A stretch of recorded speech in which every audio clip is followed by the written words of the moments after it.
একদিন এই লোকটা মাংস কাটতে গিয়ে ভুল করে তার আঙুলটাকে কেটে ফেলে। এজন্য সে অনেক ভয় পেয়ে তার সেই হাতটাকে কাপড় দিয়ে বেঁধে দেয়। কিন্তু তখনই সে দেখতে পায় তার সেই কেটে যাওয়া আঙুলটা রান্না হয়ে গিয়েছে, যার কারণে সেখান থেকে অনেক সুন্দর মাংসের ঘ্রাণ বের হচ্ছিল।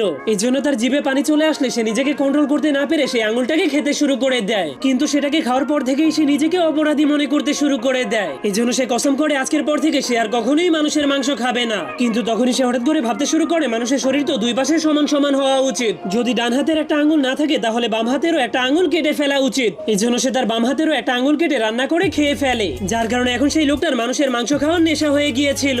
এজন্য একটা আঙুল খেয়ে তার মন না ভরার কারণে সে সোজা তার রান্নাঘরে চলে যায়। সেখানে গিয়ে সে তার পায়ের সবগুলো আঙুল এবং পেটের সবগুলো চর্বিকে কেটে আঠার মতো রুটি বানাতে শুরু করে। এমনকি তার কান থেকে ময়লা বের করে সেগুলোকে মশলার মতো ব্যবহার করতে শুরু করে। এরপর সেগুলোকে খাওয়ার পর যখন তার পেট পুরোপুরি ভরে গিয়েছিল তখনই হঠাৎ করে তার বউ তার বাপের বাড়ি থেকে ঘরে ফিরে আসে। কিন্তু রাতের বেলা তার বউ ঘুমানোর সময় রান্নাঘর থেকে আজব একটা